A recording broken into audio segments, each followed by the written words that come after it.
C Ravichandran വാഴയിലയിൽ അത് പൊതിഞ്ഞു കൊണ്ടു കൊടുത്താലും അത് കുടംപുളിയിട്ട് വേവിച്ച് കഴിക്കുന്ന അടിമകൾ കേരളത്തിലുണ്ട്. അതിൻ്റെ തെളിവ് ഇതാ. ഇത് പറയാൻ കാരണം 2 ദിവസം മുമ്പ് ഞാനൊരു വീഡിയോ ഇട്ടിരുന്നു.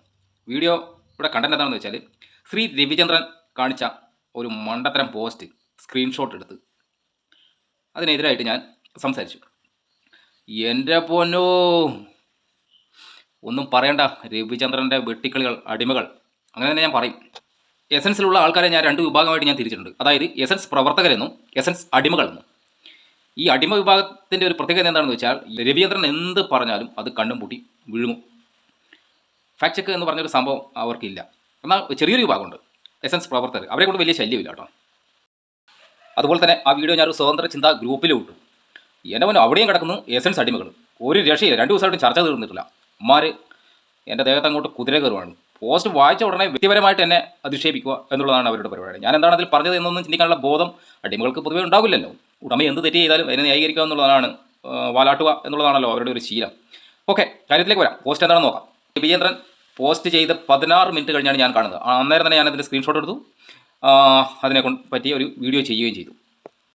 അതിങ്ങനെയായിരുന്നു, തസ്ലീമ നസ്രിനുമായി ബന്ധപ്പെട്ടുള്ള ഒരു വീഡിയോ ആയിരുന്നു. പോസ്റ്റ് തുടങ്ങുന്നത് ഇങ്ങനെയാണ്: രവിചന്ദ്രൻ്റെ ഇത് കേരളമാണ്. ഏത് ആശയങ്ങൾക്ക് വേണ്ടിയാണോ ഞാൻ ജീവൻ പണയം വെച്ച് പോരാടിയത്, എഴുതിക്കൊണ്ടിരുന്നത്. 2 ബംഗാളി സമൂഹങ്ങൾ എന്നെ തിരസ്കരിച്ച അതേ ആശയങ്ങളുടെ പേരിൽ കേരള സംസ്ഥാനം എന്നെ ആദരിച്ചിരിക്കുന്നു. ഇതാണ് രവിചന്ദ്രൻ്റെ പോസ്റ്റ്. 2 ദിവസം മുമ്പിട്ട പോസ്റ്റാണ്. ഈ പറഞ്ഞത് തെറ്റാണ് എന്ന് പറഞ്ഞുകൊണ്ടാണ് ഞാൻ എൻ്റെ ഫേസ്ബുക്കിൽ പോസ്റ്റ് ഇട്ടത്. അതായത് കേരളം എന്നെ ആദരിച്ചിരിക്കുന്നു എന്ന് തസ്ലീമ നസ്രിൻ പറഞ്ഞിട്ടുണ്ടെങ്കിൽ അത് എസൻസ് വേദിയിൽ വെച്ച് എസൻസുകാർ തിരുത്തേണ്ടതായിരുന്നു. തിരുത്തിയിട്ടില്ല എന്ന് മാത്രമല്ല, അത് കഴിഞ്ഞ് സി രവിചന്ദ്രൻ വീട്ടിൽ പോയി കുളിച്ച് കുപ്പായമിട്ട് പൗഡറൊക്കെ ഇട്ട് വന്നിട്ട് ഫേസ്ബുക്കിൽ പോസ്റ്റ് ഇടുകയാണ് ഈ ഡയലോഗും പറഞ്ഞിട്ട്. 16 മിനിറ്റിൽ ഞാൻ കണ്ട ഓൺ ദ സ്പോട്ടിൽ എനിക്ക് 8ാം ക്ലാസ് മാത്രം വിദ്യാഭ്യാസമുള്ള എനിക്ക് മനസ്സിലായി അത് അബദ്ധമാണെന്ന്. ഞാനത് അന്നേരം തന്നെ പോസ്റ്റ് ചെയ്തു. പക്ഷേ ബുദ്ധിജീവികളെന്ന് നടിക്കുന്ന എസൻസ് അടിമകൾ വന്നിട്ട് എന്നെ പറയാത്ത തെറിയൊന്നുമില്ല. അത് ഫേസ്ബുക്കിനകത്ത് കമൻറ്റായിട്ട് വരുന്നുണ്ട്.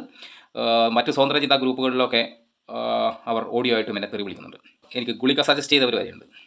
പക്ഷേ 2 ദിവസം കഴിഞ്ഞ് ഇന്ന് സി രവിചന്ദ്രൻ്റെ അതേ പോസ്റ്റ് ഞാൻ എടുത്ത് നോക്കി. രവിചന്ദ്രൻ എഴുതിയ കാര്യം എഡിറ്റ് ചെയ്തിരിക്കുന്നു. എന്ന് പറഞ്ഞാൽ രവിചന്ദ്രൻ വാഴയിലയിൽ പൊതിഞ്ഞ് അത് കൊടുത്താലും അവർ കുടംപുളി ഇട്ട് വെച്ച് കഴിക്കും എന്ന് ഞാൻ പറഞ്ഞത് അവിടെയാണ്. രവിചന്ദ്രൻ തെറ്റ് പറ്റില്ല എന്നുള്ളതാണ് ഈ അടിമകളുടെ വിചാരം. രവിചന്ദ്രൻ തെറ്റ് പറ്റും, സ്വാഭാവികം, അതെനിക്കറിയാം. കാരണം രവിചന്ദ്രൻ ഒരു മനുഷ്യനാണല്ലോ, തിരക്കുള്ള ഒരു മനുഷ്യനാണ്. സ്വാഭാവികമായിട്ടും അബദ്ധങ്ങൾ പറ്റാം. പക്ഷേ അത് ചൂണ്ടിക്കാണിക്കുന്നവരെ അധിക്ഷേപിക്കുക, വ്യക്തിപരമായി അധിക്ഷേപിക്കുക, ഇതാണ് എസൻസ് അടിമകളുടെ ഒരു ശീലം. എന്ന് വെച്ചാൽ മതസംഘടനകൾ എന്താണോ ചെയ്യുന്നത് അതിൽ നിന്നും വ്യത്യസ്തമായിട്ട് യാതൊരു പുരോഗതിയും എസൻസിനില്ല, എസൻസ് അടിമകൾക്കില്ല. കുറച്ച് പേരൊഴികെ. ആ കുറച്ച് പേരുമായിട്ട് ഞാൻ ബന്ധം സൂക്ഷിക്കുന്നുണ്ട് കേട്ടോ. എഡിറ്റ് ചെയ്തത് ഇങ്ങനെയാണ്, അതുകൂടെ പറയാം. അതായത് ആദ്യത്തെ പോസ്റ്റിൽ ഇങ്ങനെയായിരുന്നു: സംസ്ഥാനം എന്നെ ആദരിച്ചിരിക്കുന്നു എന്നാണ് തസ്ലീമ നസ്രിൻ പറഞ്ഞത്. രവിചന്ദ്രൻ ഇങ്ങനെ എഡിറ്റ് ചെയ്തിരിക്കുന്നു. ഇന്ന് ഞാൻ നോക്കുമ്പോൾ കണ്ടതാണ്: കേരള സംസ്ഥാനത്തിൽ ഞാൻ ആദരിക്കപ്പെട്ടിരിക്കുന്നു. അതായത് ആരാലോ ആദരിക്കപ്പെട്ടിരിക്കുന്നു. മറ്റേത് കേരള സംസ്ഥാനം എന്നെ ആദരിച്ചിരിക്കുന്നു എന്നുള്ളത് തന്നെയാണ്.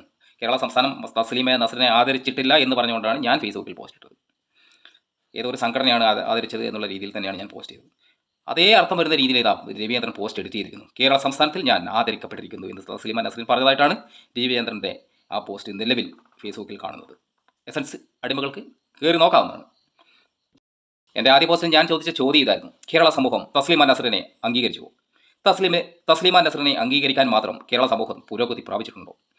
മത രാഷ്ട്രീയ സംഘടനകൾ തസ്ലീമ നസ്രിൻ്റെ വരവിനെ എതിർത്തില്ല എന്നതുകൊണ്ട് മാത്രം അവർ തസ്ലീമ നസ്രിനെ അംഗീകരിച്ചു എന്ന് പറയാൻ പറ്റുമോ? ഈ ചോദ്യങ്ങളാണ് ഞാൻ ഉന്നയിച്ചത്. ഈ ചോദ്യം ഞാൻ ചോദിച്ചത് കൊണ്ടാണ് ഞാൻ ഒരുപാട് തെറികൾ കേൾക്കുന്നത്.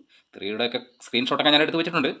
അതൊന്നും ഫേസ്ബുക്കിൽ ഇടാൻ കൊള്ളാവുന്നതല്ല, എന്നെ പോലുള്ളവരുടെ ഫേസ്ബുക്കിൽ പോസ്റ്റായിട്ട് ഇടാൻ കൊള്ളാവുന്നതല്ല എന്നുള്ളതുകൊണ്ട് തൽക്കാലം ഞാനത് ഉപയോഗിക്കുന്നില്ല. പക്ഷേ ആവശ്യം വരുമ്പോൾ ഞാനത് ഉപയോഗിച്ചോളാം. പക്ഷേ ഒന്ന് എനിക്ക് ഉറപ്പുണ്ട്: എന്നെ എത്രയൊക്കെ തെറി പറഞ്ഞ് അകറ്റി നിർത്തിയാലും എൻ്റെ ചോദ്യം ഈ സമൂഹത്തിൽ അത് അവിടെ തന്നെ ഉണ്ടാവും. എസൻസ് അടിമകളോട് ഒന്നേ എനിക്ക് പറയാനുള്ളൂ: നിങ്ങൾക്ക് പറ്റിയ പണി മതപ്പണിയാണ്. ജാതിപ്പണിയില്ല, മതപ്പണിയില്ല, പിന്നെ വേറെ എന്തോ ഒരു പണിയും കൂടി എസൻസുകാർ പറയുന്നത് കേൾക്കാം. രാഷ്ട്രീയ പണിയില്ല, അങ്ങനെ എന്തോ ഒരു പണി. എന്നാൽ ഈ എസൻസ് അടിമകളോട് പറയണം, അവർക്ക് പറ്റിയ പണി മതപ്പണിയാണ്. സി രവിചന്ദ്രൻ സ്വന്തം തെറ്റ് തിരുത്തി. പക്ഷേ എസൻസ് അടിമകൾ എങ്ങനെ തെറ്റ് തിരുത്തും? എന്നെ 2 ദിവസം സോഷ്യൽ മീഡിയയിലിട്ട് തെറി പറഞ്ഞ എസൻസ് അടിമകൾ മാപ്പ് പറഞ്ഞേ പറ്റൂ, അന്തസ്സുണ്ടെങ്കിൽ.